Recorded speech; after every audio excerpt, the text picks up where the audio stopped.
The idea of the fashion trend has massively evolved from what it once was, and not just general men's fashion, but also women's wear have completely changed as well. The idea of what fashion is supposed to be, air quotes around supposed to, has an entirely different meaning. Starting off as a means of separating societal placements, eventually became a means for uniformity and an overarching theme or storyline when it comes to the basic look of a region or a group, eventually finally became a means of self-expression and also an avenue for the growth of the person in terms of their personal appearance and their outlook on who they are. And I mean, we'll get to all of this in the video, but basically the point of this video is to talk about how specifically the fashion trend or the idea of the fashion trend has massively changed and what it really means for fashion in general. First off, I want to start by saying how the trend traditionally has run, at least for the past couple of decades or so, has always run on a 15-year cycle, and things always tend to come back with a little bit more of a quote-unquote modern spin, at least for whatever's modern at that time. And that's a whole nother conversation with how modern has changed. But basically, traditionally, it was the 15-year rule where things would go out of style, then they would come back into style, where things would go out of style, and then the super higher up fashion houses would start to do that because it's anti-fashion, and they would start to kind of plant the seedlings of that look because they wanted to do something different. They want to control the narrative, they want to control the trends. And then as that starts to rise in popularity, we start seeing it in movies, we start seeing it in TV, we start seeing it on celebrities,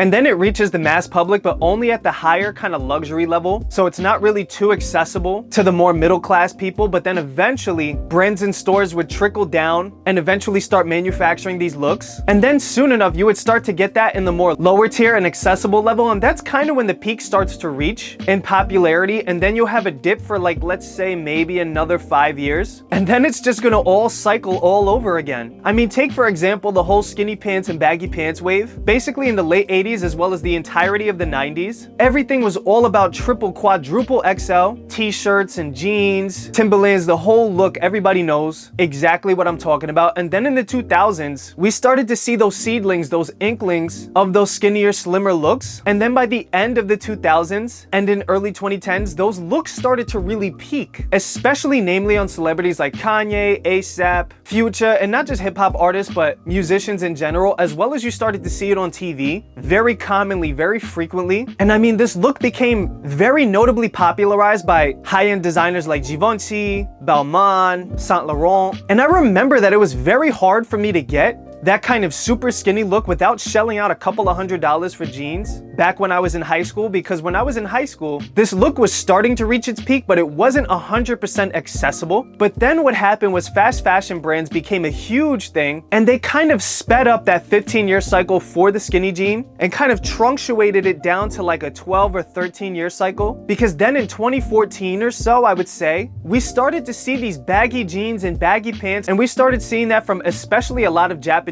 fashion designers as well as some European, because it was completely different. It was emphatic. It was something that we hadn't seen for a while. It was something that we weren't used to, and they wanted to control the narrative and be different. So now if we circle back to about like 2017, 2018, we're starting to see it more and more, not just with the super high-end fashion people, but we're starting to see it with tastemakers, with influencers. They're starting to inch into it a little bit, but we don't really see that too much on influencers or celebrities until about 2020, 2021. And now it's 2024, and basically every influencer, even if they can't dress well, is running videos on baggy pants. They're basically on their skinny pants that they used to wear way back when, which you should never do. You should always appreciate every single step that you've achieved or gone through, or every phase that you've gone through in your fashion journey. But yeah, they're doing all of these videos, which means that the peak for baggy pants, I'm not gonna lie, is coming. And a lot of people might disagree with me, but it's honestly true. And the thing is, it's coming faster than anything has ever come before in trends. And here's the reason why. Basically, in my opinion, before the widespread exposure of social media platforms like TikTok, Instagram, even Pinterest, Facebook, if you want to get down to that, the only real way to kind of garner fashion knowledge was to get magazines or watch certain TV shows or movies, pay attention to certain runway shows, certain designers, interviews, stuff like that. You were kind of very pigeonholed into one specific look that was developed by the overarching narrative of the entire fashion industry by the greats up top. And for those who don't know, I'll give you an example. Basically, Pantone, you know that color company? Every so often they drop a color theme or a color chart that's going to determine the colors that everybody should be using in the fashion industry, in architecture, in interior design, in all of this stuff, branding materials, whatever, that extends as far as the next 7 to 8 years. And then what happens is that information is going to trickle down to the higher ups in these corporate luxury designer brands. And once they all start doing that and planning for those collections in advance, that's when we would start to see that kind of uniformity. We would start to see a trend in color. And that's just with the color scenario. So yes, to a degree, you can say that Pantone kind of controls the popularity and colors and all of this stuff that are going on in fashion. But now circling back to what I said about social media, basically, social media did a couple of things, some of which are good, some of which are not so good. Now, I'm not going to start off with the obvious where everybody's saying, oh, social media gave everybody a platform, blah, blah, blah. That's true, and we will talk about that. And I think that's great, but on a deeper level, especially within the industry, think about how social media gave life to brands that would have otherwise never had life before. And one of the perfect examples for this theory, in my opinion, is a brand like Wyeth New York. Now, for those who don't know, Wyeth New York is a heavily inspired Western Americana brand that depends very heavily on its individuality, its unique take on heritage style goods that blend together modern luxury, European tailoring, Peruvian knitwear, all of this stuff. But the success in Wyeth is not just its clothing or its quality or its longevity, but the true success in Wyeth New York is the marketing, is the branding, it's the world feel, it's everything that they've developed. And I can for sure tell you that this brand would not have survived if it didn't have a creative genius behind the world building, behind the marketing, because a lot of their clothes are quite simple. They're just very well made. Now, the thing is, why would they have not survived? Well, let me explain. Back then, for smaller brands, they could not really afford to be a small brand from the jump. You really had to have a lot of capital to start, especially considering that you could not sell goods online. You literally had to sell them in physical brick and mortar stores. And traditionally, the brand that could not afford a brick and mortar store was selling collections at fashion trade shows for big brand retailers like Bloomingdale's, Macy's, Barney's at that time. I mean, a lot of these real big designer stores that have this high pedigree. Now, the thing is, when it comes down to that, you have to cater to the trends and what's going on in order for your collection to have been bought from those big box stores back in the day, because otherwise would have lost out on money, because the entire ideology of the human public was that if it wasn't trendy, if it wasn't uniform in society, then they didn't want to buy it. And basically that's what ended up happening. But the allure of Wyeth New York right now is just how different they are from a lot of different brands, and how they style, how they put things together, who they are, how different their story is. And the truth is, back then, different just didn't sell. And the thing is, Wyeth New York literally started off with one Oxford shirt, literally from a GoFundMe campaign that had amassed, like, I believe $15,000 or so. And that is how Wyeth New York started off. It started off at basically the most foundational, simple, cheapest level possible to start off at a brand, with as minimal capital as possible, which just was not feasible back in the day. And what made Wyeth New York so great and what made them grow and stand out is the quality, the look, and the feel of the garments, but even more so the way that the garment is displayed, the way that the garment tells a story, the way that Wyeth tells their story, how they build their world. And doubling down on that, social media has made it easier than ever for a brand to make sales and not have to cater to anybody else's look or any big box store style, because now they can just sell directly to the consumer, and the brand inadvertently makes more money. And now when the brand makes more money, they can experiment more because they're making more profit per piece, as opposed to having a middleman and selling their garments for wholesale pricing. Now they can sell them for full price and pocket all of that money.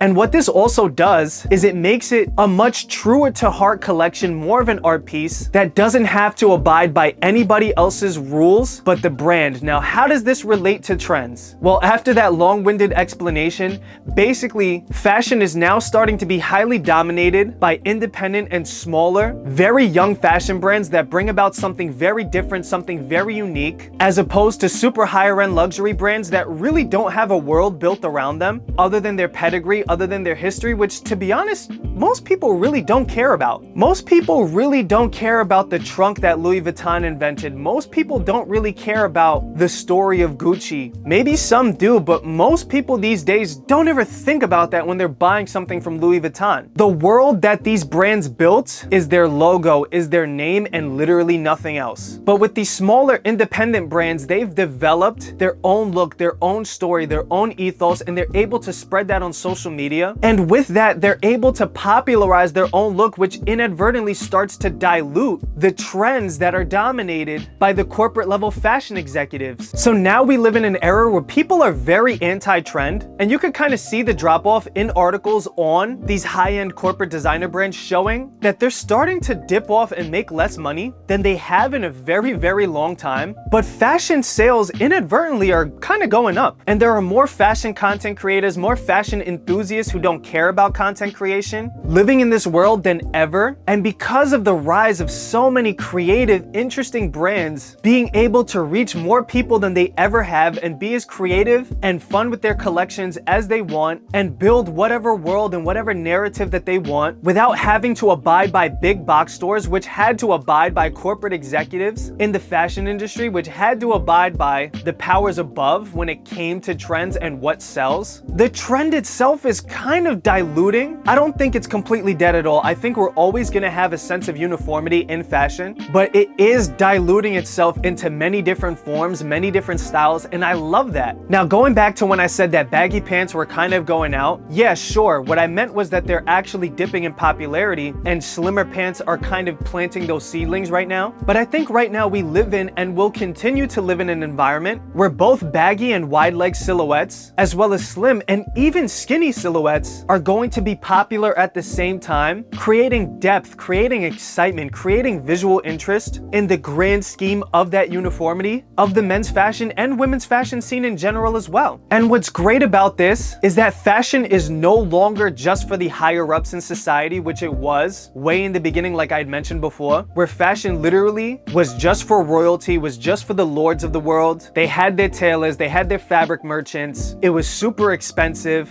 Garments were very flamboyant, were very emphatic, and then eventually in the 1900s we started to see fashion start to turn into an industry or a business rather than an idea of a societal caste system, if you want to call it that, and began to develop this kind of sense of uniformity within a certain area or within a certain demographic. For example, when Brooks Brothers started manufacturing the first ready-to-wear garments in the United States, which inadvertently became the United States suit and tie uniform that was so notably associated with the heyday of American style. And speaking of that, that's another thing that I want to talk about, is basically that in fashion, you can kind of pinpoint a certain look to a certain time period or a certain demographic. For example, in the 1950s and 1960s, you had the Ivy style look, and then the 1970s, you started to see the hippie kind of style become very popular. And then at the end of the 80s, the early 1990s, you started to see that real wide leg, very baggy kind of hip hop style. And then when social media came on in the later 2000s, the looks kind of started to get a little muddied, and it's very hard to pinpoint what look we had from 2010 to 2020. And now it's even harder to kind of pinpoint an exact kind of style that the 2020s have, because these days everybody dresses so differently, which again kind of supports that hypothesis that I think the trend is diluting itself and is now more of a means for experimenting with things and making it socially acceptable to a degree to human society that isn't necessarily well advanced in fashion. But I don't think it's a sense of uniformity anymore. And that's basically my take on how the fashion trend has changed. And again, guys, this is just my hypothesis. If you guys don't agree, then definitely let me know why down in the comments. But this is just what I've started to notice, especially talking with industry professionals that I've spoken to. And I mean, it's a really interesting topic that I feel like not enough people are covering. So definitely let me know down in the comments if you guys agree with me, or even if you disagree with me, and let me know why. As I always say, I learn from you guys just as much as you learn from me, which I love.